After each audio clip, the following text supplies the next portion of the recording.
ప్రభువు స్తోత్రం. మీ అందరికీ ప్రభునామమున శుభాబంధం తెలియజేస్తున్నాను. మరొక ప్రత్యేకత ఏంటంటే నూతన సంవత్సర శుభాకాంక్షలు.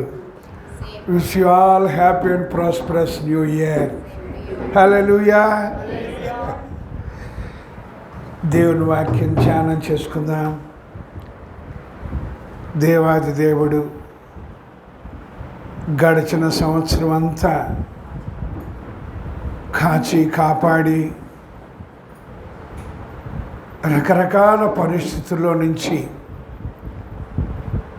మనల్ని భద్రపరిచి మరొక నూతన సంవత్సరాన్ని మనకి దయా కిరీటంగా ఇచ్చాడు. ఎందుకో తెలుసా?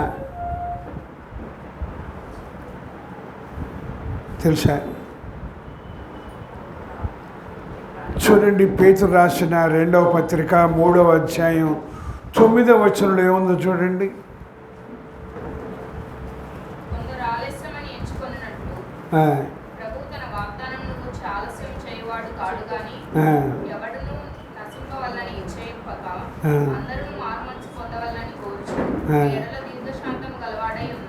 హల్లెలూయా. ఎందుకు ఇచ్చాడు మరొక నూతన సంవత్సరాన్ని? ఎవ్వరూ నశించుకోవడానికి ఇష్టం లేదండి. వాళ్ళు ఎంతటి పాపం చేసినా నశించుకోవటం ఆయనకి ఇష్టం లేదు. మారు మనస్సు పొందాలి, పాపము ఒప్పుకొని విడిచిపెట్టాలి, దేవుని వాక్యాన్ని చదువుతూ ధ్యానిస్తూ అనుసరించాలి. అంగీకరించిన వాళ్ళు ఎవరైనా సరే ఇతరులకి ఆటంకంగా ఉండకూడదు, అభ్యంతరంగా ఉండకూడదు. అది ప్రభు ఆశపడుతున్నాడు. ఇంకొక విషయం ఏంటంటే మన స్వకీయులను రక్షణలోకి నడిపించుకోవాలి. కనీసం మన స్వకీయులను happy new year, happy new year. కొంతమంది అంటారు వాచ్ నైట్ సర్వీస్ అని.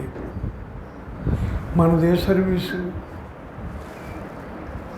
నాకు అట్లాంటి పదాలు వాడటం ఇష్టం ఉండదండి.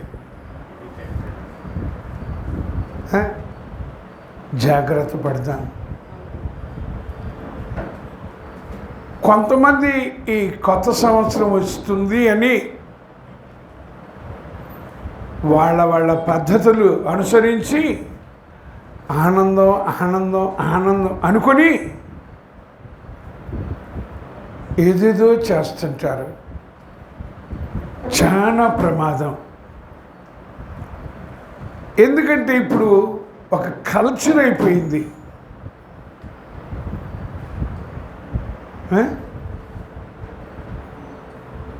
జాగ్రత్త పడదాం. అర్ధరాత్రి ఈ సంవత్సరం గడిచిపోతుంది, కొత్త సంవత్సరం వస్తుంది కనుక ఆనందంగా ఉందాం. ఎట్లా?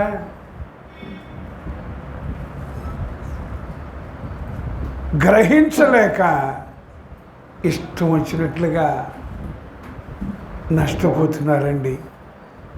పబ్బులంట. ఏంటి పబ్బులు? ఆడ మగ విచక్షణ వివేచన లేకుండా ఎంతమంది పాడైపోతున్నారు. అంగీకరించాం మనం. ఏం చేయాలి? ఎలాగుండాలి? అనే విషయాన్ని ప్రతి క్షణం చూసుకోవాల్సిందే. ఎందుకంటే చెప్తాడు పేతురు పత్రికలో, మీ విరోధి అయిన అపవాది గర్జించు సింహము వలె ఎవరిని మృంగుదునా అని చూస్తున్నాడంట. పేతురు పత్రికలో ప్రభు శరీరధారిగా ఉన్నప్పుడు చెప్తారు. మత్తయి సువార్త 24వ అధ్యాయంలో ఏర్పరచబడిన వారిని సహితం మోసం చేయాలని చూస్తున్నాడట. ఏర్పరచబడిన వారిని సహితం ఎట్లా? అద్భుతాలంట,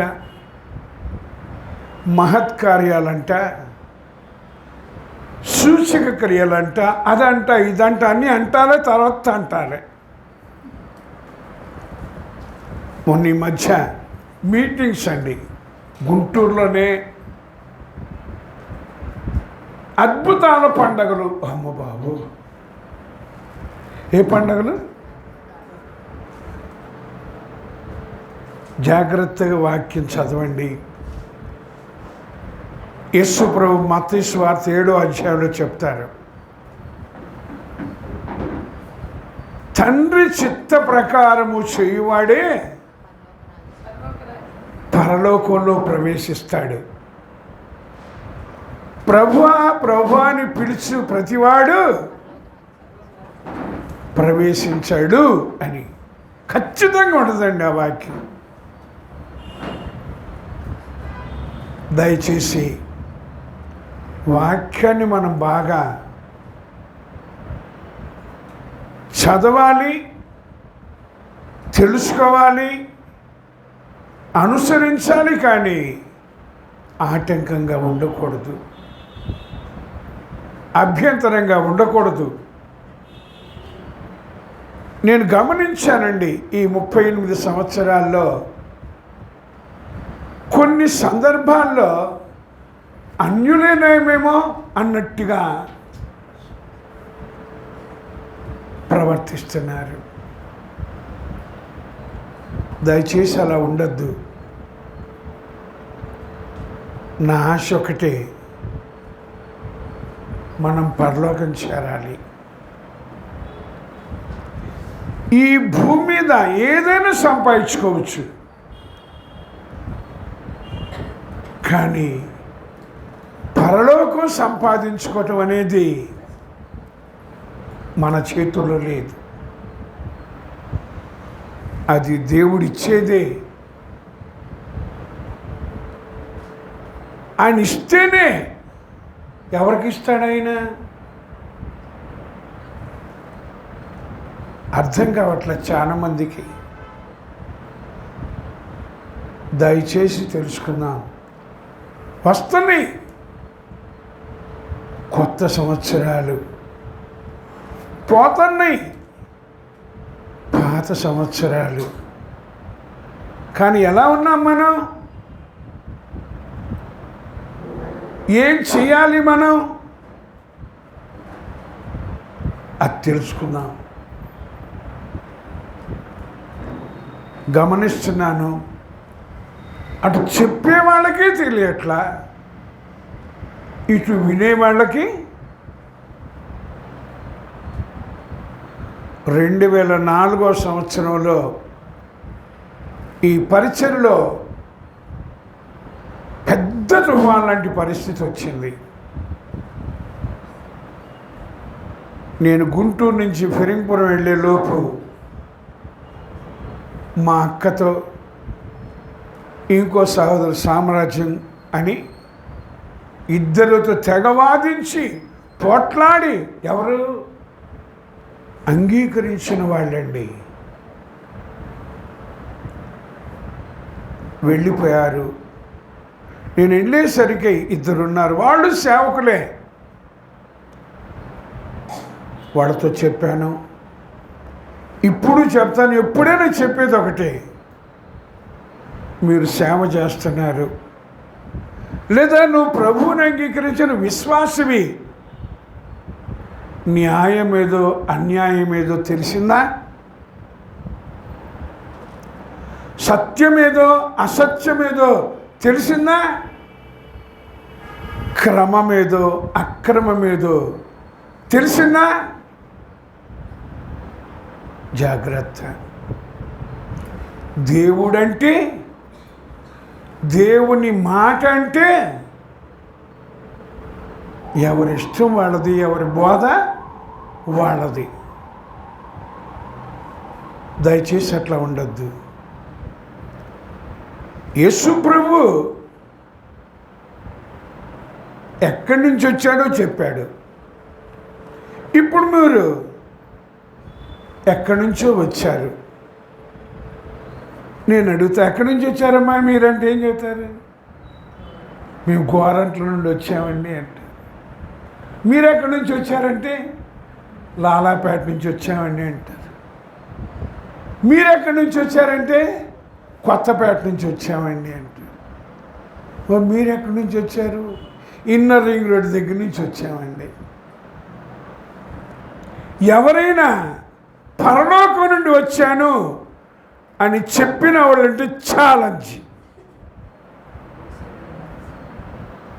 దేవుళ్ళు అనబడిన వాళ్ళైనా, దేవతలు అనబడిన వాళ్ళైనా, అవతార పురుషులు, దైవాంశ సంభూతులు, ఇలవేల్పులు, కులదైవాలు, సాంఘిక సంస్కరణకర్తలు మన దేశంలోనే, మన రాష్ట్రంలోనే ఇంతకుముందు కొన్ని పద్ధతులు ఉన్నాయి. భర్త చనిపోతే భార్య కూడా ఆయన దేహంతో పాటు ప్రాణం ఉన్నా కూడా చంపేయాలి. అదే సతీ సహగమనం అని ఒక సంస్కరణకర్త వచ్చి దాన్ని. ఇంకొక విషయం ఇప్పుడు కూడా కొన్ని చోట్ల జరుగుతుందండి. ఇద్దరికి వివాహం జరిగితే, ఒక పురుషుడికి ఒక స్త్రీకి వివాహం జరిగితే, వాళ్ళిద్దరు కలయిక కంటే ముందు ఉంటారట పెద్దలు, నాయకులు. వాళ్ళు ఆ అమ్మాయితో కలిసి తర్వాతనే భర్త. ఎంత భయంకరమో తెలుసా? ఇట్లాంటి 3 ఆచారాలు, నమ్మకాలు ఇంకా కొన్ని చోట్ల జరుగుతూనే ఉన్నాయండి. అయితే యేసు ప్రభు ఎందుకు వచ్చాడు, ఏం చేశాడు అనే విషయం చాలామందికి అర్థం కావట్లా. అంగీకరించానండి, నమ్మానండి అంటున్నారే కానీ క్రియలలో చూసుకోవట్లా. దయచేసి తెలుసుకుందాం. పరిశుద్ధ గ్రంథంలో దేవుడు వ్రాస్తారు, భార్య అయినా భర్త అయినా ఎలాగుండాలో తెలుసా? సమాధానం కలిగి ఉండాలి. అందుకు పిలిచాడు. నంబర్ 2, ఒక్క శరీరంగా ఉండడానికి పిలిచాడు. నంబర్ 3, ఆశీర్వాదానికి వారసులుగా ఉండడానికి పిలిచాడు. నంబర్ 4, పరిశుద్ధులుగా ఉండడానికి. నంబర్ 5, దేవుని పిల్లలుగా, కుమారుడిగా, వారసులుగా. అయితే ఎవరిష్టం వచ్చిన బోధ వాళ్ళది. ఇంకా మరీ మాట్లాడితే దేవుడు నాకు బయలుపరిచాడు అని ఒకసారి ఆయనే చెప్తున్నాడండి. పుట్టినరోజు సందర్భంగా వాళ్ళు ప్రార్థన కూడిక ఏర్పాటు చేసుకున్నారట. ఈ ప్రసంగికుడు, వాక్యోపదేశకుడు, దేవుడు నాకు ఇట్లా బయలుపరిచాడు, వాక్యంలో ఉంది, మీరు చదవండి ప్రసంగి గ్రంథంలో, జన్మదినము కంటే మరణదినమే మేలు అని ఉంది. చెప్పాల్సిందేంటి? పుట్టినరోజుల గురించి, ఎందుకు దేవుడు పుట్టించాడు, ఏమి ఆశిస్తున్నాడు, ఏమి కాదంటే బైబిల్లో ఉంది, దేవుడు నాకు బయలుపరిచాడు. జన్మదినము కంటే మరణదినం కాటు తొందర సావు.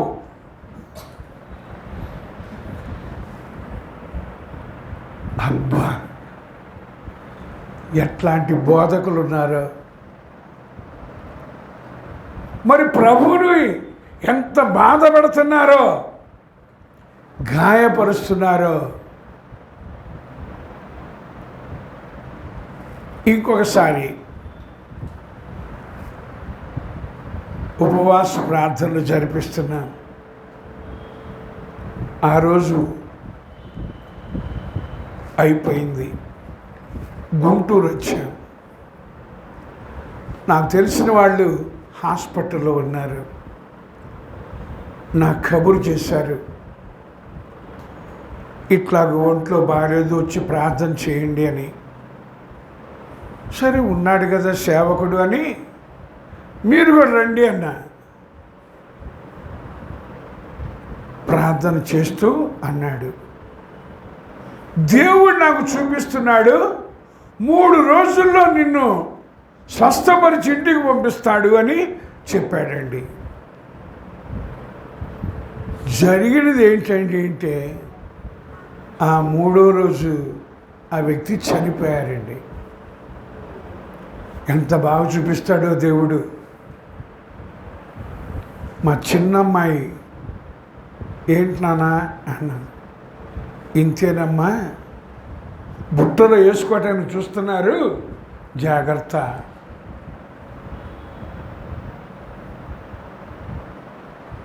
చదివాం కదా, పేతురు 2వ పత్రిక 3వ అధ్యాయం 9వ వచనంలో దేవుని ఉద్దేశం ఏంటి అంటే, ఎవ్వరూ నశించిపోకూడదు, అందరూ మారు మనసు పొందాలి, పరలోకం చేరాలి. అంగీకరించాం మనం. మన గురి ఏంటి, మన గమ్యం ఏంటి చూసుకోరు, జాగ్రత్త పడరు. కాబట్టి మరొకసారి చెప్తున్నాను, యేసు ప్రభు పరలోకము నుండి వచ్చారు అని స్పష్టంగా వ్రాయబడిందండి. ఆయన చెప్పారు యోహాను సువార్త 6వ అధ్యాయంలో, నా ఇష్టము నెరవేర్చుకున్నట్టుకు నేను రాలేదు, కానీ నన్ను పంపిన వాని చిత్తము నెరవేర్చుటకు పరలోకము నుండి వచ్చాను. ఎవరన్నా చెప్పుంటే చెప్పండి, గ్రంథంలో వ్రాసుంటే చూపించండి. మనం వాదించద్దు, జాగ్రత్త పడదాం. ఇంకొక విషయం, అపోస్తల కార్యాల గ్రంథంలో 1వ అధ్యాయంలో మనం చూస్తాం. కొన్ని వందల మంది చూస్తూ ఉన్నారట. ప్రభు కొన్ని మాటలు చెప్పి ఆరోహణమవుతున్నాడట. మేఘాలు ఆయన్ని తీసుకెళ్తున్నాయట. అప్పుడు ఆకాశములో నుండి ఒక దూత అక్కడ ఉన్న వాళ్ళతో మాట్లాడుతున్నారు. మీరెందుకు ఆకాశం వైపు తేరి చూస్తున్నారు? మీ యొద్ద నుండి పరలోకమునకు వెళ్ళుట ఎలాగూ చూచారో ఆయన పరలోకము నుండి మరల వచ్చును. ఎందుకు అంటే ఎవరైతే ఆయనని అంగీకరించారో, ఎవరైతే వాక్యానుసారంగా నడుచుకున్నారో ఒక్కటి కూడా తక్కువ ఉండకూడదండి. వాళ్ళని తీసుకెళ్తాడు పరలోకానికి. అందరూ చేస్తున్నారు భక్తి, పరలోకం వెళ్ళాలి అని. అయితే అది ఎలాంటిది అర్థం కాదు. నీ భక్తి నీది, నా భక్తి నాది. ఇంకోటి, ప్రభువుని అంగీకరించి కూడా మా విధానం మాది, మీ విధానం మీది, మా సిద్ధాంతం మాది, మీ సిద్ధాంతం మీది అని వాళ్ళు అలా కొట్టుకుంటుంటే వీళ్ళు ఇలా. ఎంత ప్రమాదం తెలుసా?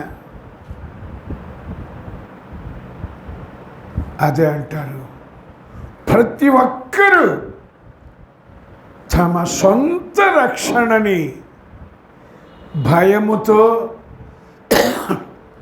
వణకుతో కాపాడుకోవాలి, కొనసాగించాలి. మన ద్వారా కొందరైనా రక్షణ పొందాలి. అది ప్రభు ఉద్దేశం. అక్కడ బాగా చెప్పాడండి, ఇక్కడ బాగా మాట్లాడిందండి. ఎంత బాగా పాడారో తెలుసా? ఎంతమందో తెలుసా? అబ్బా, వాళ్ళని చూస్తుంటే అండి 2 కళ్ళు చాలవండి. వాళ్ళు అంటారు కన్నుల పండుగగా జరిగింది. అంటే కన్నుల పండుగ అంటే ఎట్లా ఉంటుంది తెలిసే చూద్దాం. హల్లెలూయా. కన్నుల పండుగ అంట. మనకే పండగ కావాలి? మీరు చదివారో తెలియదు కానీ ఆమోసు గ్రంథంలో 5వ అధ్యాయంలో అంటాడు, మీ పండుగలు నేను అసహ్యించుకొనుచున్నాను అని. అందుకోసం నేను చెప్తా, మనం ఇప్పుడు పండగ పేరుతో దండగా, ఎంత దండగో అవునా? ఉండద్దు. అట్లా జాగ్రత్త పడదాం. మరొక నూతన సంవత్సరంలో మనల్ని ప్రవేశపెట్టాడు అంటే ఒక ఉద్దేశం కలిగి ఉన్నాడు. అది మనం తెలుసుకుందాం, జాగ్రత్త పడదాం. మనం పరలోకం చేరటానికి సిద్ధపడదాం. మనతో వాళ్ళని సిద్ధపడుద్దాం. కావలి ఉన్న ఈ మధ్య ఈ స్మార్ట్ ఫోన్లు వచ్చినాక ఒక ఆయన పెడుతున్నాడండి, నూతన సంవత్సరానికి సిద్ధపాటు కూడిక. అయ్య బాబో, దేనికంటే సిద్ధపాటు? ఇప్పుడు మన సిద్ధపాటు ఎందుకు మన సిద్ధపాటు? యేసు ప్రభు చెప్పారు, నేను మరలా వస్తా. అది ఎప్పుడు, ఎలా అంటే నాకు కూడా తెలియదు, దేవదూతలకు కూడా తెలియదు. అది తండ్రికి ఒక్కడికే తెలుసు అని చెప్తూ అంటాడు, మీరు దానికోసం సిద్ధపడండి. దేనికోసం? మరి మనమేమో నూతన సంవత్సరం సిద్ధపాటు, క్రిస్మస్ సిద్ధపాటు, తర్వాత ఈస్టర్ సిద్ధపాటు, గుడ్ ఫ్రైడే సిద్ధపాటు, పండగ. జాగ్రత్త పడతాం, చెప్పుకుంటాం happy new year, happy new year, wish you the same. ఇంతకీ మనకుందా ఆ హ్యాపీ? లోపలంత చింత, లోపలంత భయమో, ఎంత అనుమానమో లేదు కదా. జాగ్రత్త పడదాం. మనం పరలోకం పోగొట్టుకోకూడదు, మన ద్వారా ఇతరులు పోగొట్టుకోకూడదు. మనం పరలోకంలో సదాకాలం ప్రభుతో ఆనందించాలి. మనతో పాటు కనీసం మన స్వకీయులు ఆనందించాలి.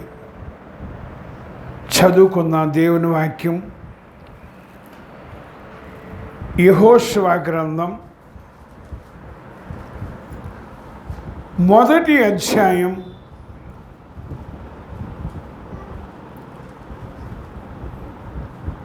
5వ వచనము నుండి, నీవు బ్రతుకు దినములన్నిటిను ఏ మనుష్యుడును నీ ఎదుట నిలవలేక ఉండును, నేను మోషేకి తోడయుండినట్టు నీకును తోడయుందును, నిన్ను విడువను, నిన్ను ఎడబాయను, నిబ్బరము కలిగి ధైర్యముగా ఉండుము. వారికిచ్చెదనని నేను వారి పితరులతో ప్రమాణము చేసిన ఈ దేశమును నిశ్చయముగా నీవు ఈ ప్రజల స్వాధీనము చేసెదవు. అయితే నీవు నిబ్బరము కలిగి జాగ్రత్త పడి బహుధైర్యముగా ఉండి నా సేవకుడైన మోషే నీకు ఆజ్ఞాపించిన ధర్మశాస్త్రమంతటి చొప్పున చేయవలెను. నీవు నడుచు ప్రతి మార్గమున చక్కగా ప్రవర్తించినట్లు నీవు దాని నుండి కుడికి కానీ ఎడమకు కానీ తొలగకూడదు. ఈ ధర్మశాస్త్ర గ్రంథమును నీవు బోధింపక తప్పిపోకూడదు. దానిలో వ్రాయబడిన వాటన్నిటి ప్రకారము చేయుటకు నీవు జాగ్రత్త పడినట్లు దివారాత్రము దాని ధ్యానించిన యెడల నీ మార్గమును వర్ధిల్ల చేసుకొని చక్కగా ప్రవర్తించదవు. చిన్న ప్రార్థన చేసుకుందాం. మహాపరిశుద్ధులను మా ప్రియ పరలోకపు తండ్రి, మేమందరం భక్తి పేరుతో ముక్తి పేరుతో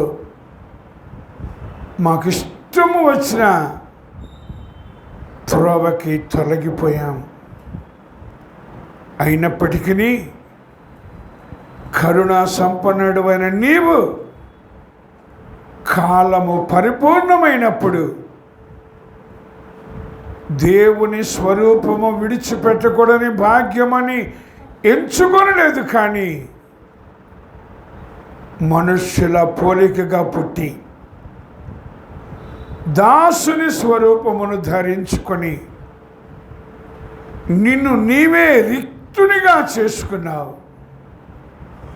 మరియు ఆకారమందు మనుష్యుడుగా కనపడి మరణము పొందినంతగా,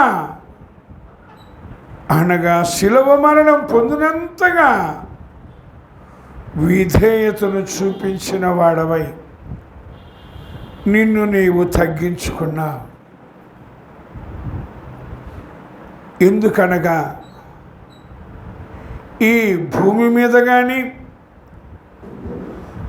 భూమి క్రింద కానీ ఆకాశములో కానీ ఉన్న ప్రతివాని మోకాలు యేసు నామమున వంగాలని,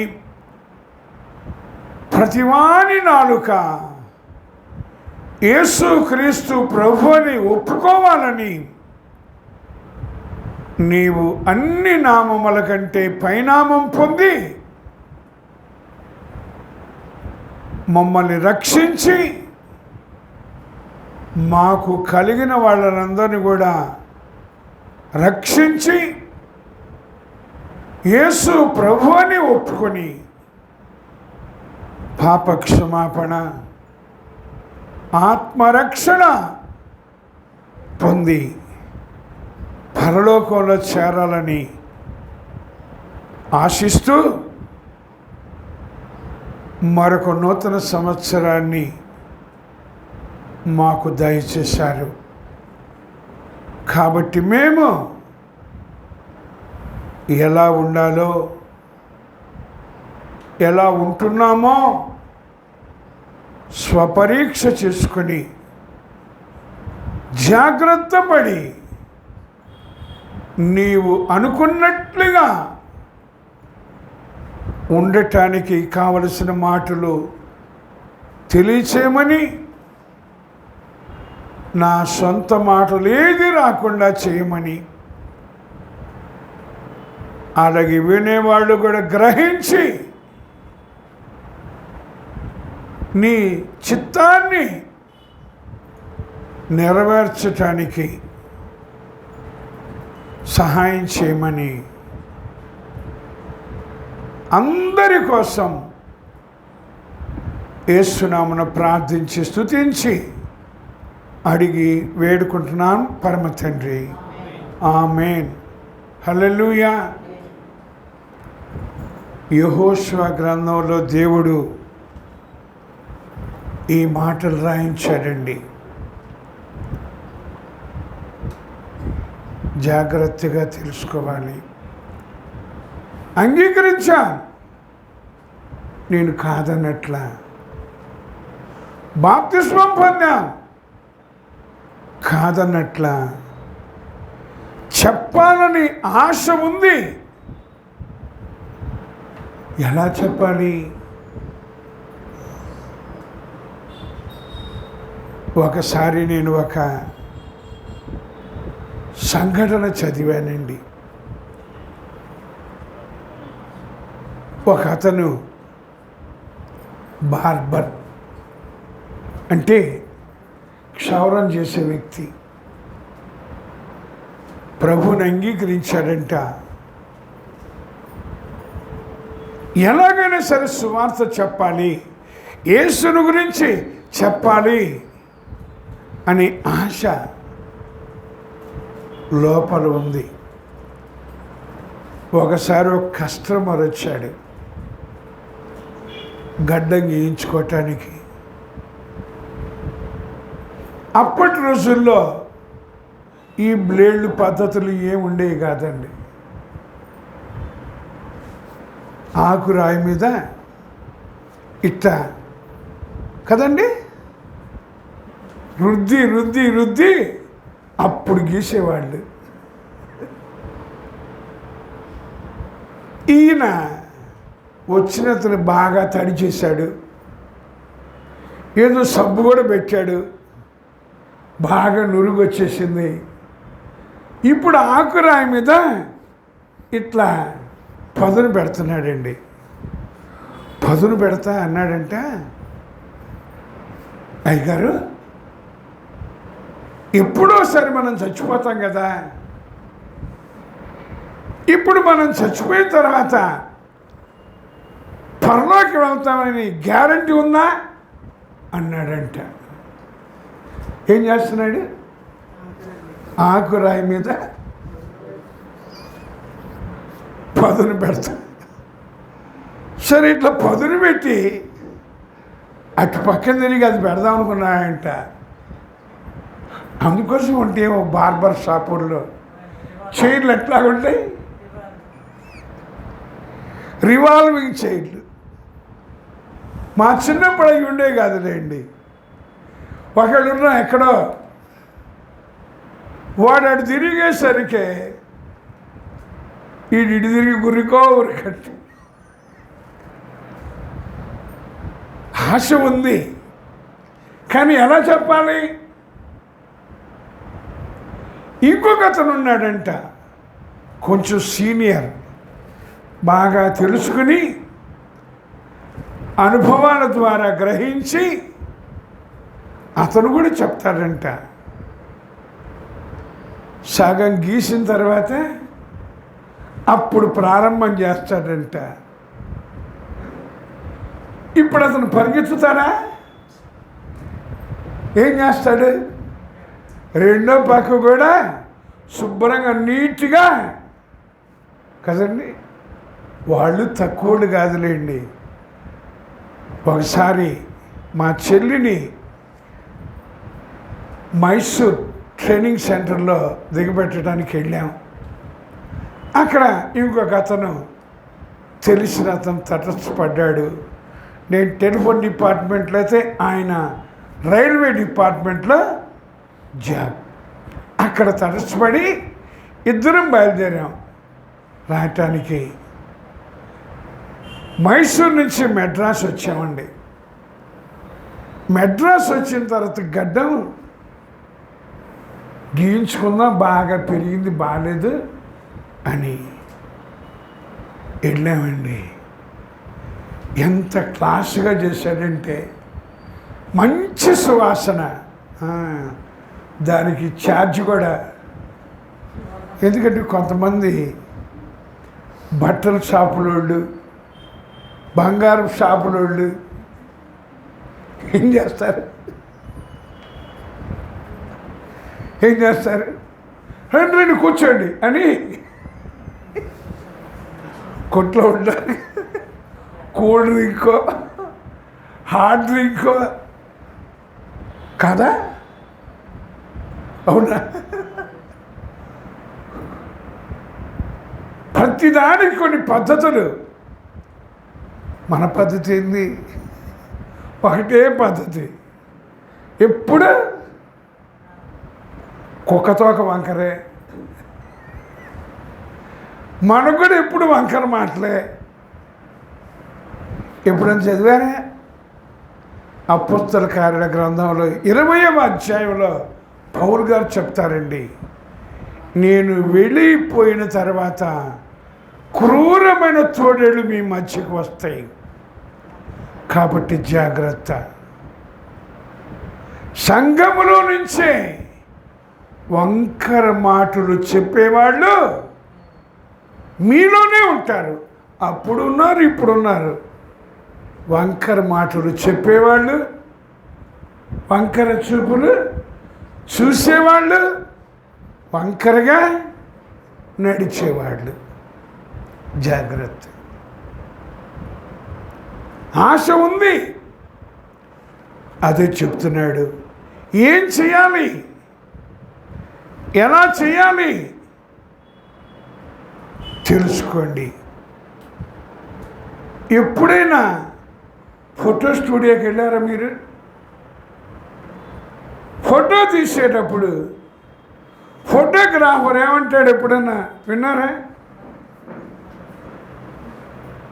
చెప్పండి. చక్కగా నిలబడండి, కొంచెం నవమొహం పెట్టమ్మా. ఏ మొహం? నవమొహం పెట్టమ్మా అంటారు. అట్లాంటి ఫోటోగ్రాఫరు ఒకడు చనిపోతే ఫోటో తీయటానికి వచ్చాడటండి. చనిపోయిన ఆయన్ని కుర్చీలో ఇట్లా కూర్చోబెట్టారు. అటు పక్కన ఇటు పక్కన నిలబడ్డారు. ఈ ఫోటోగ్రాఫర్ అంటున్నాడు, కొంచెం నవమొహం పెట్టు.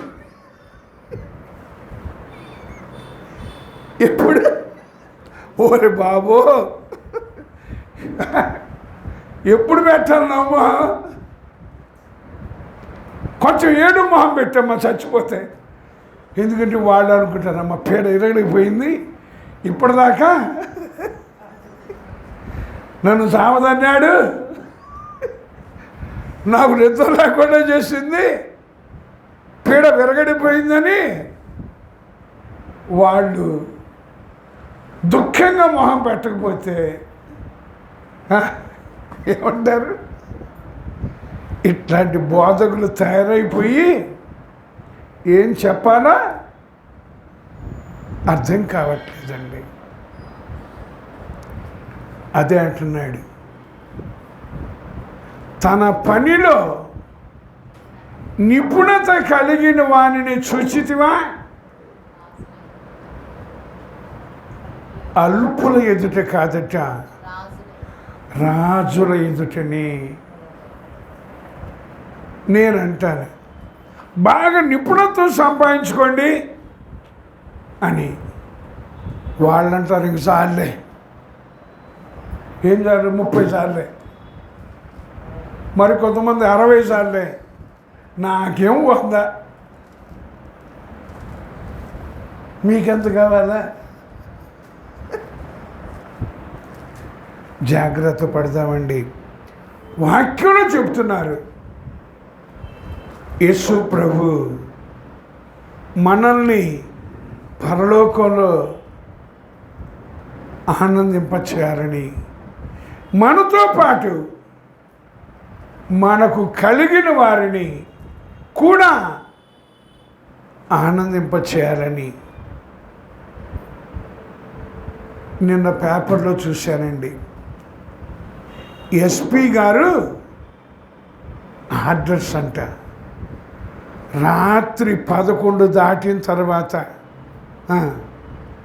రోడ్ల మీద ఎవరైనా తాగినట్టు వీధులలో కేక్ కటింగ్ చేసినట్లు చూస్తే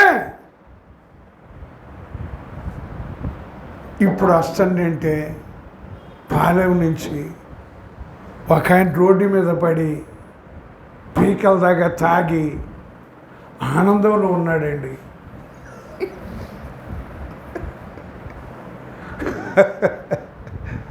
మనం ఏ ఆనందంలో ఉన్నా జాగ్రత్త పడదాం అంటాడు ప్రభు. మీ దుఃఖము సంతోషంగా మార్చడానికి నేను వచ్చాను అని. ఎట్లా ఉండాలి అదే చెప్తున్నాడు. ఎవడును నీ ఎదుట నిలవలేడు అని అంటున్నాడండి. అంటే అర్థం ఏంటి? అంటే మన ఎదుటికి ఎవరు రారనా? వస్తారనా? వస్తారు, వాదిస్తారు, వేధిస్తారు, కానీ నేను చూసుకుంటా వాళ్ళ సంగతి. మనమే చూసుకుందాం అనుకొని భార్యాభర్తలు, తల్లిదండ్రులు, తోబుట్టువులు ఆస్తి కోసం చదువుతున్నారా? కూతురేనంట ఏం చేసిందంటే చదవలేదు ఎప్పుడు. జాగ్రత్త అండి. నిలవలేరు అంటే దాని అర్థం నీ మీద దోషారోపణ చెయ్యలేరు అని అర్థం చేసుకున్నాను. ఏమేమో అంటారు, ఎన్నెన్నో అంటారు, అన్నీ అండి. మనకేమైనా పొడుచుకుందా మాట? పొడుచుకోలేదా? ఈకేం చెప్పంటారండి, ఈమెతో ఈయనతో వీళ్ళతో ఆగలేక మిరపకాయలు వేయించినట్టుగా ఆగలేక అని. దయచేసి నేను ఎవరికైనా చెప్పేది ఒకటే మాట, అన్నారా అనియండి, తిట్టారా తిట్టనియండి, కొట్టారా కొట్టనియండి. భలే బాగుంది నీ బోధ. అందరికీ నచ్చదండి, కొందరికి వాంతి అయిపోద్ది కదా. దయచేసి గుర్తించండి, మన ప్రభువు చూస్తున్నాడు.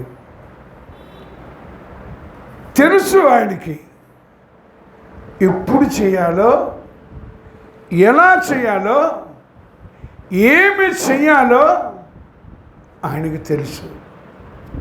మనం ఆయనకి ఛాన్స్ ఇవ్వం, మనమే తీసుకుంటాం. ఒక దెబ్బ కొడతాం, వాళ్ళు ఏం చేస్తారు, చూసుకో అంటారు. కొట్టలేకపోయినా వచ్చుద్ది నాకు, అప్పుడు చూస్తా నీ అంతు. మామూలుగా అంతు చూస్తారంట. దయచేసి మోసపోవద్దు. ప్రభు అంటున్నాడు, అంతా నేను చూస్తున్నాను. చూడండి, పేతురు రాసిన మొదటి పత్రికలో, పేతురు రాసిన మొదటి పత్రికలో 4వ అధ్యాయంలో 19వ వచనం చూడండి, ఏమని చెప్తున్నాడండి? దేవుని చిత్త ప్రకారము బాధపడువారు. ఆలోచన చేద్దాం. దేవుని చిత్త ప్రకారము బాధపడువారు. ఎందుకంటే కొంతమంది బోధ చేస్తూ ఉంటారు, నీకేం బాధ రాదమ్మా, నీకు ఏ బాధ రాదు. వేరే చెప్పేవాళ్ళు. మరి ఇక్కడ రాశాడు ఏమని? దేవుని చిత్త ప్రకారము బాధపడువారు సత్ప్రవర్తన కలవారై. అర్థం చేసుకున్నాను. అంటే మన ప్రవర్తన సరిగా లేదు, అందుకోసం ఆయన అనుమతించాడు బాధని. ఈ మాట మనకు తెలిస్తే ప్రభు సంతోషిస్తాడు. మనమే గుర్తుంచుకో, ఇవన్నీ అన్ని బాధలే. వగదానముడి ఎన్ని పడాలి అని నాతో అంటారు. నేనంట పడు. ఒకరోజు వస్తుందండి, చెప్తున్నాడు, సత్ప్రవర్తన కలవారై నమ్మకమైన సృష్టికర్తకు. అది మన సృష్టించిన సృష్టికర్త. మనల్ని మనమే కాదు, మన అమ్మ నాన్నోళ్ళు కాదు, లేకపోతే వాళ్ళ తాత తాత తాత తాతలు కూడా కాదు. ఆయన సృష్టించాడు, చేతితో నిర్మించాడు, తల్లి గర్భంలో రూపించాడు, ఈ భూమి మీద జన్మింపజేశాడు. ఒక రోజున తన వాక్యము ద్వారా మనల్ని మరలా జన్మింపజేశాడు. అదే క్రొత్త జన్మ. ప్రభు చెప్తారు, శరీరం మూలముగా జన్మించింది శరీరము, ఆత్మ మూలముగా జన్మించింది ఆత్మ. చాలామంది శరీర మూలంగా జన్మిస్తున్నారు, కానీ ఆత్మ మూలంగా జన్మించడం అంటే తెలుసుకోలేకపోతున్నారు. అదే ప్రభు అన్నారు, క్రొత్తగా జన్మించితేనే కానీ పరలోకాన్ని చూడలేవు అన్నాడండి. జన్మించానా? క్రొత్తగా చూస్తానా? చేరతానా? అదే దేవుని వాక్యంలో ఉన్న శ్రేష్టమైన విషయాలు. గ్రంథంలో దేవుడు చెప్తాడు, ఎవరిని దూషించద్దు, ఎవరిని దూషించద్దు, ఎవరిని ద్వేషించద్దు, ఎవరి మీద పగ పెట్టుకోకూడదు. మనకు లోపల ఎంతమంది ఉన్నారో లేరు కదా? ఉన్నారా లేరా? తర్వాత ఎవరి మీద అపనింద వేయద్దు. ఎప్పుడు ఈమె ఆదాం అన్నాడంట, పడుతున్నావా?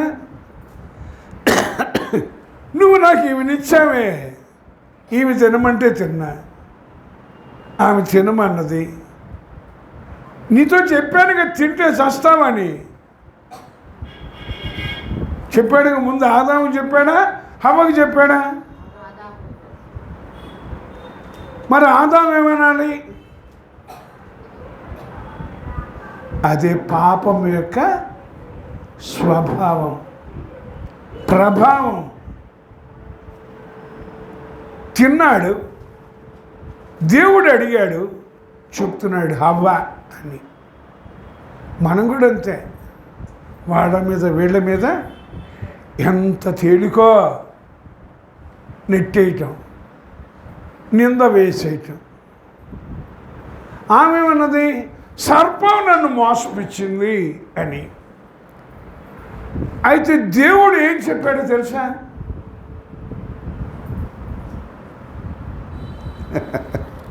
చూడండి, లూకాసు వార్తలో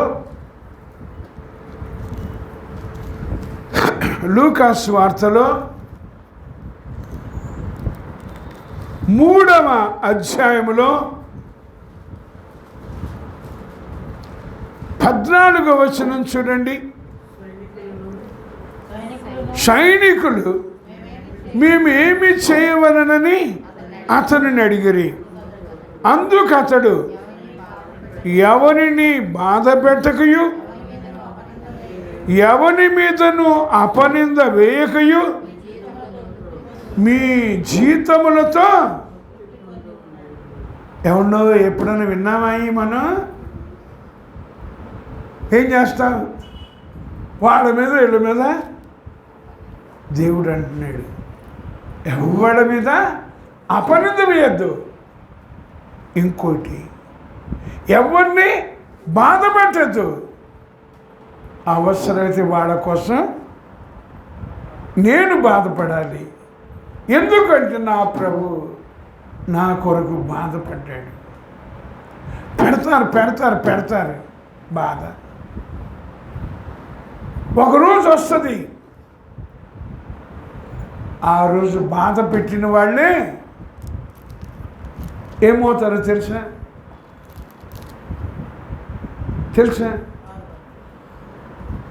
చూడండి, యెషయా గ్రంథం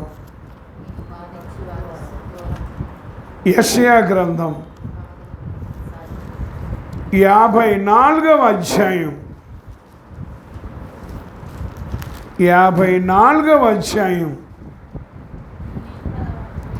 14వ వచనం చూడండి. నీవు నీతి కలదానమై స్థాపింపబడుదువు, నీవు భయపడనక్కర్లేదు. బాధించువారు నీకు దూరముగా ఉందరు, భీతి నీకు దూరముగా ఉండును, అది నీ దగ్గరకు రానే రాదు అని చెబితే మనకేమో ఎంత భీత చెప్తున్నాడు. బాధ పెట్టువారు అని చూసుకుంటాడండి. తెలుసుకుందాం. ఎవరిని బాధ పెట్టద్దు, ఎవరి మీద అపనింద వేయద్దు. అయితే ఒకటి చేయాలి. ఏంటి? కలిగునక్కడ జీతం అన్నాడు. మరొకటి, నీకున్న దానితో తృప్తి చెంది ఉండు. మనకక్కడ ఉంది, మనకంతా ఎంత ఉందో ధనాపేక్ష లేదు కదా? ఉందా లేదా? వాక్యంలో ఉందండి.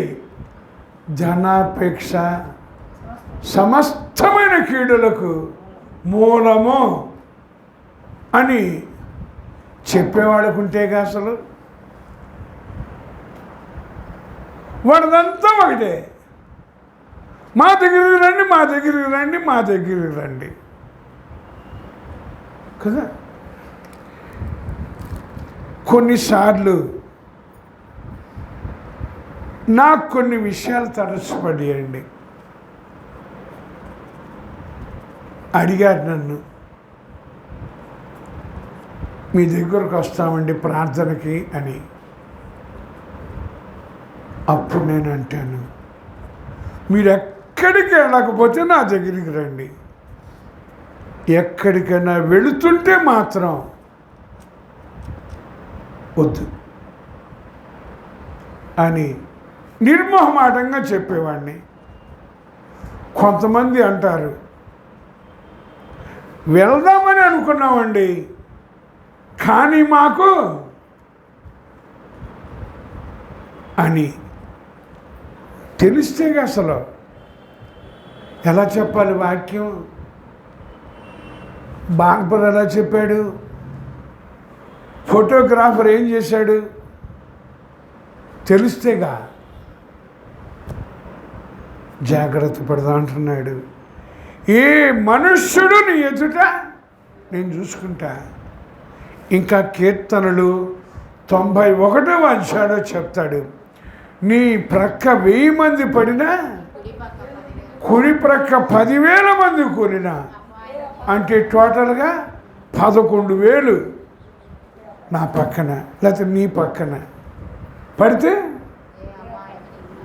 మనకి అన్నీ అపాయాలేనాయ. ఇంకా మరీ మాట్లాడితే అరే డేంజర్ అపాయం రావు. ఎప్పుడు నిన్నారా ఇట్లాంటి మాట? వినలేదా? డేంజర్ అపాయం అంటే డేంజర్ అంటే ఏంటి? అపాయం అంటే ఏంటి? అయితే దేవుడు చెప్తున్నాడు, నేను నీకు మోషేకి తోడై ఉన్నట్లు ఉంటా అని ఇక్కడ యెహోషువ గ్రంథంలో చెప్పాడు. కొత్త నిబంధనలో మత్తయి సువార్తలో 28వ అధ్యాయంలో 20వ వచనంలో యేసు ప్రభు చెప్పారండి, యుగ సమాప్తి వరకు సదాకాలము నేను మీతో ఉన్నాను అని. సదాకాలం అంటే చలికాలం, చలికాలం తర్వాత ఎండాకాలం, ఆ తర్వాత వానాకాలం. మనదే కాలం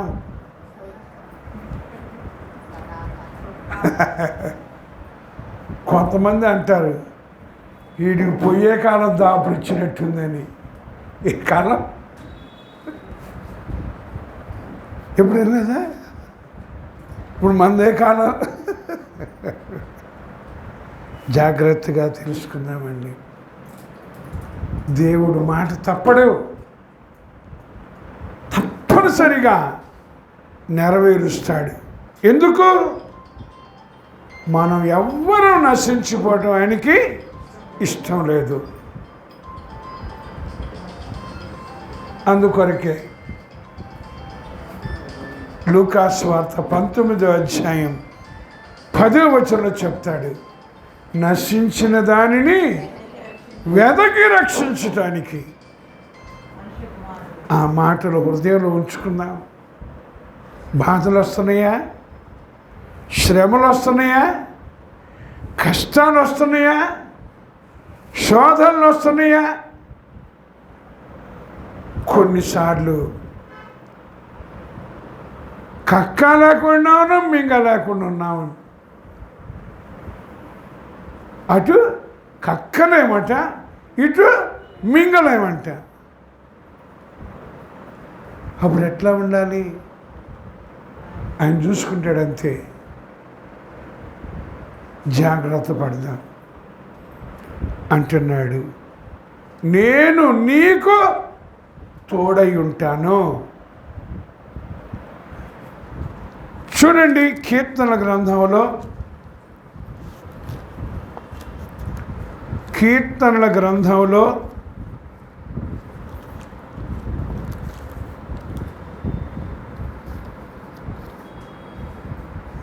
146వ అధ్యాయంలో 6వ వచనం చూడండి. ఆయన ఆకాశమును, భూమిని, సముద్రమును, దానిలోని సర్వమును సృజించినవాడు. హల్లెలూయా. ఆయన ఎన్నడూ మాట తప్పడండి. ఆయన ఎన్నడూ మాట తప్పడు. ఇంకొక విషయం, ఇర్మియా గ్రంథం 33వ అధ్యాయం మొదటి 2 వచనాలు చూడండి. మరియు ఇర్మియా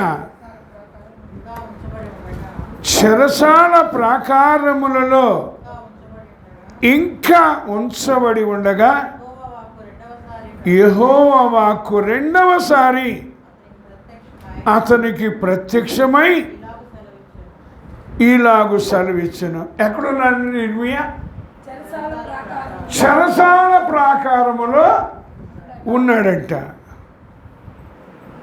యెహోవా ఏమంటున్నాడంట? రెండవసారి మాట్లాడుతున్నాడట. ఆయన మాట్లాడే దేవుడు, చూచే దేవుడు. చెరసాల్లో ఉంటే వేరే వాళ్ళని లోపలికి రానివ్వరు, కానీ ఈయనైతే ఎందుకో తెలుసా? ఈయన అదృశ్య దేవుని స్వరూపి, అదృశ్యుడు. మనుషులకి ఎవ్వరికీ కనబడడు, కానీ అందరినీ ఆయన చూస్తుంటాడు. అన్నాడేమని? మాట నెరవేర్చి యెహోవా.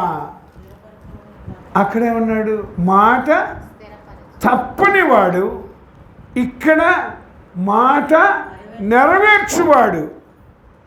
ఎందుకంటే ఎన్నికలు వచ్చినాయి అనుకోండి, ఎన్నికలు అప్పుడు ఏం చేస్తుంటారు? అది ఇస్తాం, ఇది ఇస్తాం, ఇది చేస్తాం, అది చేస్తాం. మిమ్మల్ని ఇక్కడ ఉండనీయం, మిమ్మల్ని ఈ గుడిసెల్లో ఉండనీయం. తర్వాత గుడిసెను కూడా పీకేస్తారు. తర్వాత ఉండడానికి చోటు కూడా చూపిస్తాం. 5 సంవత్సరాలు అయిపోయింది. ఏం చేస్తున్నారు? దయచేసి తెలుసుకుందాం అంటున్నాడు. మాట నెరవేర్చి యెహోవా.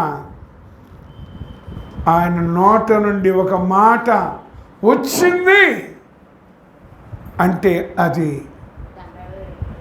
ఎలాంటిదైనా సరే నెరవేరుస్తాడు. అదే చెప్తున్నాడు. తర్వాత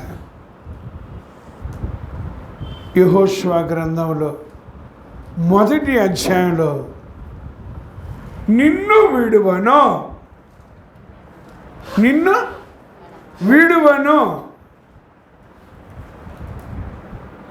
చాలామంది పెళ్ళిళ్ళు చేసుకునేటప్పుడు లేదా పెళ్ళిళ్ళు చేసేటప్పుడు రకరకాల ప్రమాణాలు చేస్తూ ఉంటారు. ముఖ్యంగా క్రైస్తవ వివాహంలోకి వచ్చేసరికి ఇటు వరుడితో అటు వధువుతో ప్రమాణాలు చేపిస్తూ ఉంటారు.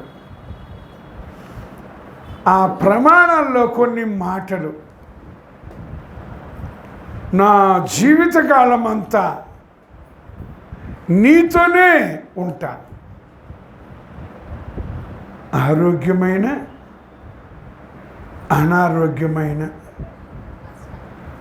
కలిమి అయినా లేమి అయినా అస్సలు విడిచిపెట్టను. ఇటు ఈయన అటు ఆమె. ఓ సంవత్సరం తర్వాత చూడాలి.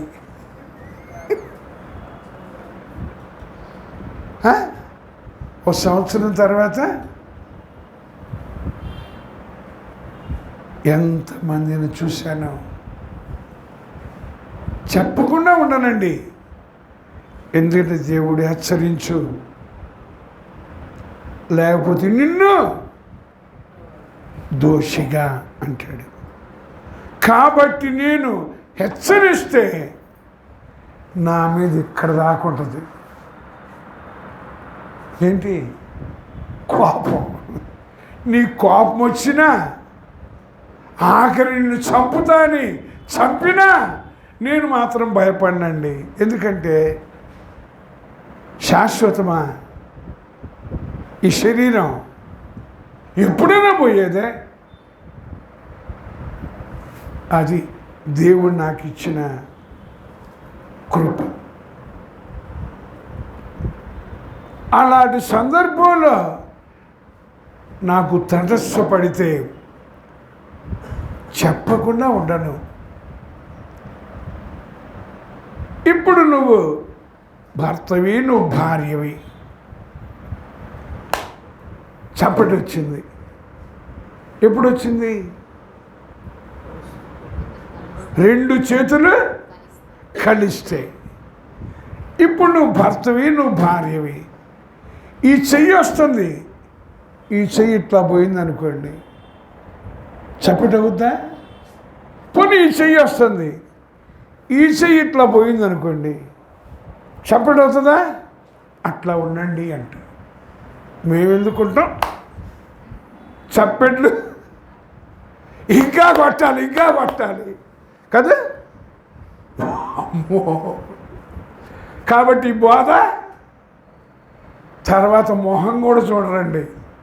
అప్పటిదాకా మా ఆత్మీయ తండ్రి, మా ఆత్మీయ తల్లి అంటారు. ఇప్పుడేమో నన్ను సరి చేసుకోమంటున్నాడు, నన్ను దిద్దుకోమంటున్నాడు, నన్ను ప్రేమించమంటున్నాడు.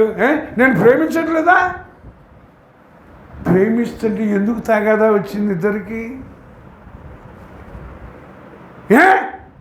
నేను మగమహారాజుని అంటాడు ఈయన. ఆమె ఏమంటది? నువ్వు మహారాజు అయితే నేను మహారాణిని. ఎవరు? నువ్వు మహారాజు అయితే నేను మహారాణిని. ఎస్తేరు గ్రంథంలో జరిగిందండి. రాజైన అహశ్వేరోష్ అంట విందు చేస్తున్నాడంట అందరినీ పిలిచి. రాణి కూడా విందు చేస్తుందంట తన వాళ్ళని కూడగట్టుకొని. ఇప్పుడు ఈ రాజు తన భార్య సౌందర్యాన్ని చూపించాలి అని రమ్మన్నాడట. ఆమె రాలేదంట. అలాగే దేవుడు మనల్ని కూడా చెప్తాడు ఎస్తేరు గ్రంథంలోనే. దేవునికి అనుకూలంగా ఉండాలి అంటే 6 మాసములు సుగంధ ద్రవ్యములతోనూ 6 మాసములు పరిమళ ద్రవ్యములతోనూ సిద్ధపరచాలి అని. మహారాజా అన్నీ ఎందుకు ఎదురు తిరగటం? నేనేమన్నా తక్కువ అని ఆయన అంటాడు. ఈమెమంటుంది, నేనేమన్నా తక్కువ, ఇన్ని లక్షలు పెట్టి నిన్ను కొన్నా. ఏం చేశానంటే లక్షలు పెట్టి కొన్నా కాబట్టి నేను చెప్పినట్టు తినాలి. ఈయన మగమహారాజు అంటే ఆమె మేము కొన్నానంటే యేసయ్య అన్నాడు, మిమ్మల్ని అందరినీ నేను కన్నాను అని. జాగ్రత్త పడదామండి, తెలుసుకుందాం. ఐక్యత కలిగి ఉండాలి,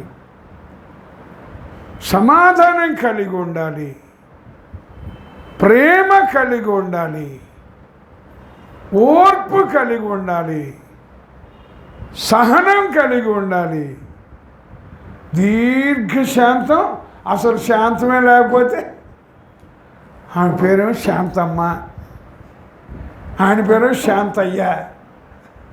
ఇక చూడాలి వాళ్ళ శాంతం. ఆయన కర్ర పట్టుకుంటే ఈమెమో చీపిరి పట్టుకుంటే కదా.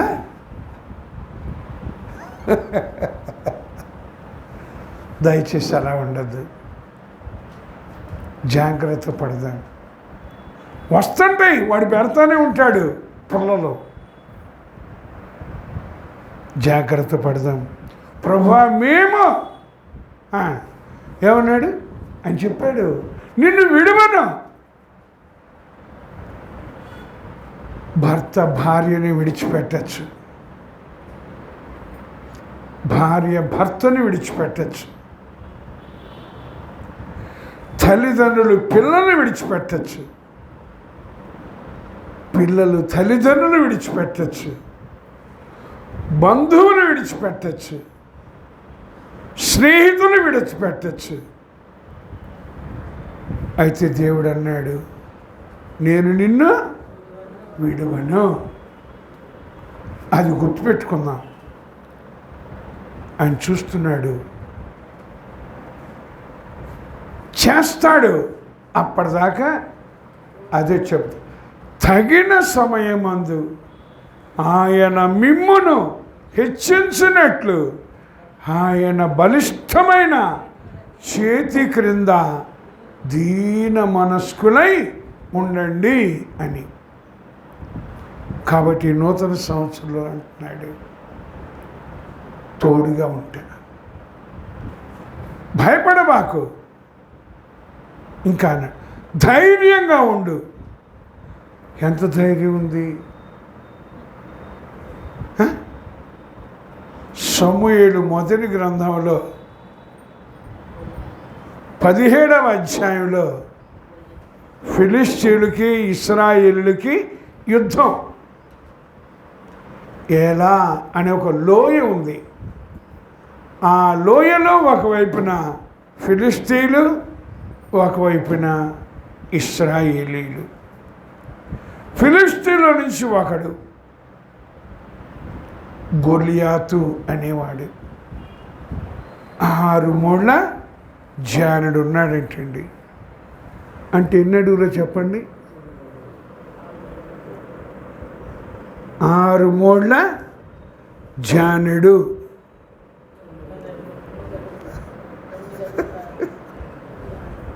చెప్పండి. 9. 2 మూరలు అయితే 3 అడుగులు. అవునా? ఇప్పుడు 6 మూరలంటే 9 అడుగులు జాన, ఇంకొక అడుగు, ఇప్పుడంతా 10 అడుగులు. అన్ని చూసేసరికి వీళ్ళకందరికీ గుండెలు కరిగిపోయినాయి, ఆవిరైపోయినాయి. ఇంకోటి ఈ చేతి కారంట, కాళ్ళకు కూడా 2 కాళ్ళకి అటారంట ఇటారంట. వాడికి ఒక అసిస్టెంట్ అంట, బల్లెం పట్టుకునేవాడు, ఈట పట్టుకునేవాడు. 2 సవాల్. అక్కడొచ్చి నాతో యుద్ధం చేస్తే, నన్ను ఓడిస్తే మా వాళ్ళంతా, ఎంత ధైర్యం వాడికి. మరి వీళ్ళకుందా? మనకు కూడా ఉంది ధైర్యం. ఇంకా ప్రార్థన చేస్తాం. ఆయనను బట్టి మనకు కలిగిన అబ్బో ఎంత ధైర్యమో అన్నాడు. భయపడబాకు, ధైర్యంగా ఉండు. ఇంకోటి నిబ్బరంగా ఉండు అని ఆయన చెబితే మనకేమో కడుపు ఉబ్బరం. నిబ్బరంగా ఉండంటే మనకి ఉబ్బరం అయిపోయి గ్యాస్ వస్తుంది. కాబట్టి గ్యాస్ తగ్గటానికి ఆ డ్రింకు ఈ డ్రింకు, హలో కదండి అంటున్నాడు. భయపడబాకు, నిబ్బరంగా ఉండు, ధైర్యంగా ఉండు, నేను నిన్ను విడిచిపెట్టను.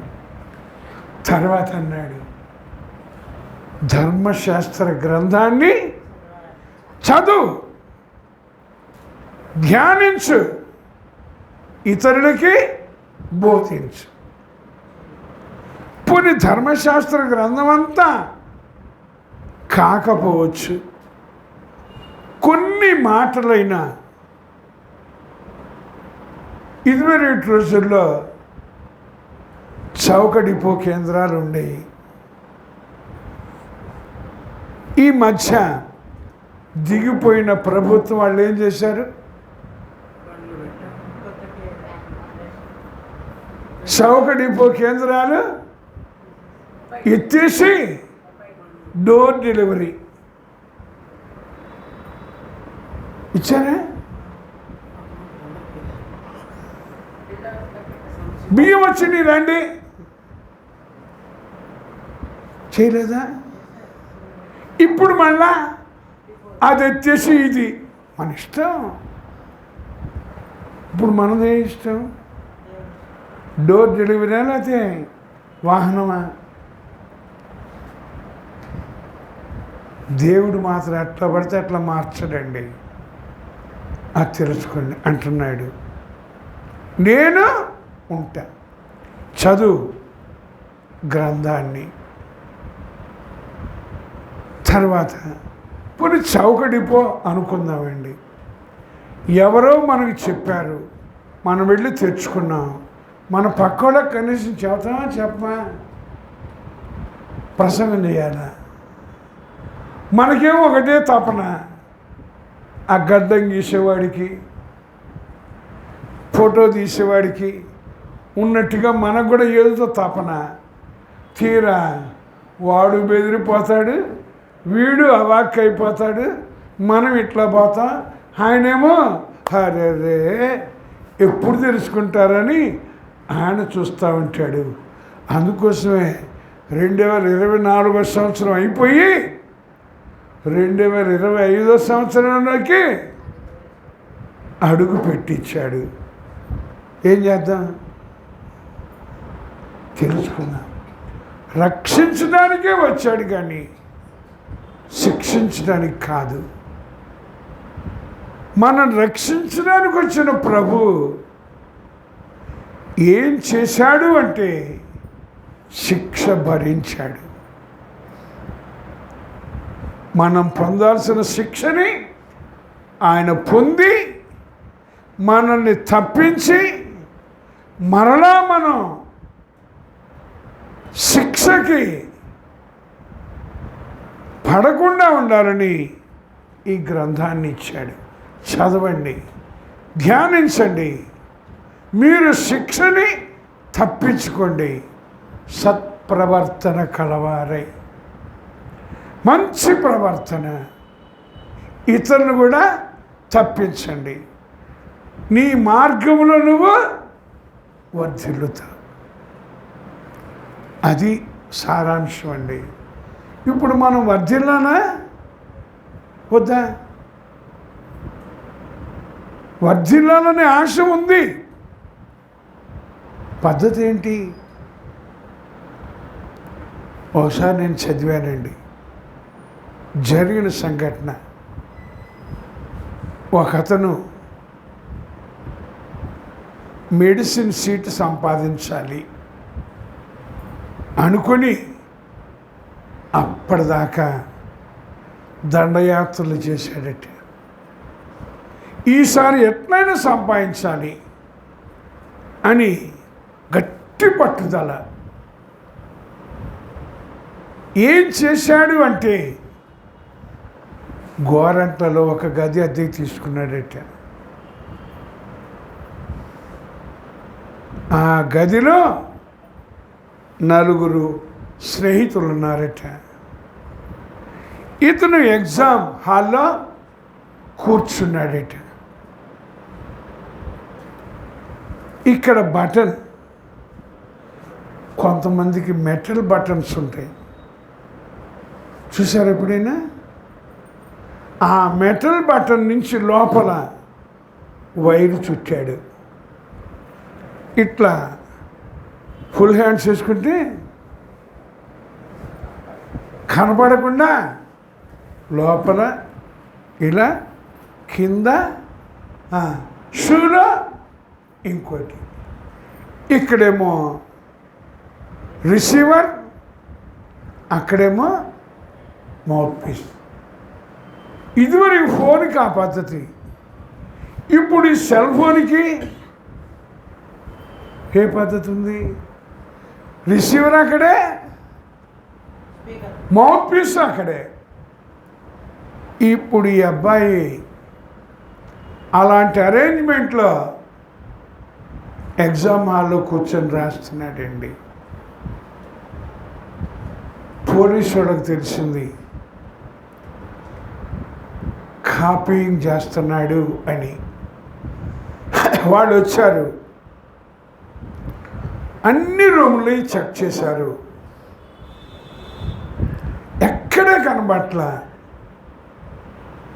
అయినా చూస్తున్నారు. ఎవరికో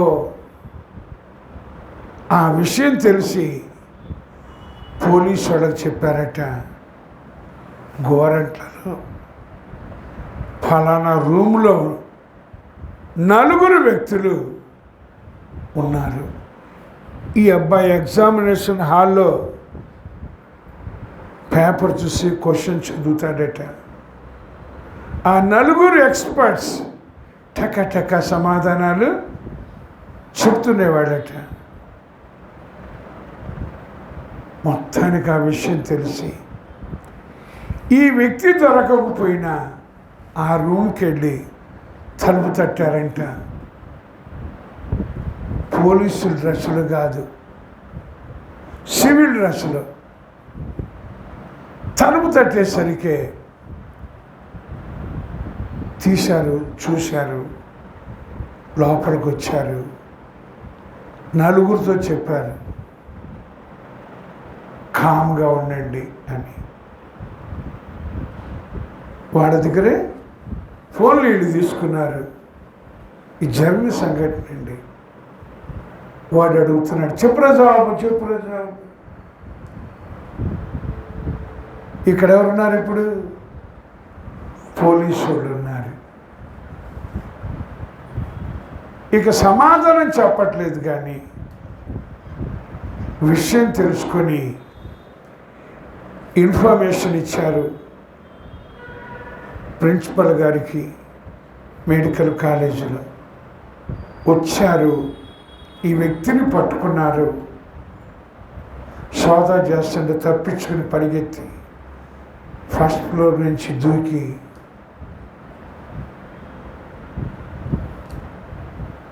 సైతానుల నాశనం చేయటానికి దురాశ పడుతుంటాడు. జాగ్రత్త పడదాం. ప్రభు అన్నాడు, నేను నీకు తోడుగా ఉంటా, విడిచిపెట్టను. నీకేం కావాలో అవన్నీ నాకు తెలుసు, చేస్తాను. కాబట్టి నూతన సంవత్సరంలో దేవుడు మనకిచ్చిన ఈ పరిశుద్ధ గ్రంథాన్ని మన దగ్గర ఉంచుకొని మన హృదయంలో దేవుని మాటలు అపవాది ఎత్తుకొని పోనీయకుండా జాగ్రత్త పడుతూ మన బంధువులని, స్నేహితులని, ఇంకా అనేకుల్ని దేవుని రాజ్యానికి వారసులంగా చేద్దాం అన్నాడు. భీతి నీకు దూరంగా పోతుంది, బాధించేవారు నీ దగ్గరికి రారు. భయపడద్దు, దేవుని కోసం జీవిద్దాం. దేవుని రాజ్యాన్ని మన కలిగిన వాళ్ళు పొందుకుందాం, ప్రభుతో ఆనందిద్దాం. దేవుడు తన వాక్యాన్ని మన వినికిడిలో దీవించునుగాక. ఆమేన్. ప్రార్థన చేసుకుందాం. ప్రేమ నమ్మకం మా ప్రియ పరలోకపు తండ్రి, మరొకసారి నిన్ను స్తుతిస్తూ ఈ నూతన సంవత్సరములో మా ఎడల నీవు కలిగి ఉన్న ఉద్దేశాన్ని బట్టి స్తుతిస్తూ ప్రార్థిస్తున్నాం నాయనా. ఎవ్వరూ నశించిపోవటం నీకు ఇష్టం లేదు. అందరూ మారు మనసు పొందాలి, పరలోకం చేరాలి. కాబట్టి మా ఆయుష్ను పొడిగించి ఈ 2025 సంవత్సరం మొదటి నెల మొదటి దినాన నీ మందిరములో చేర్చి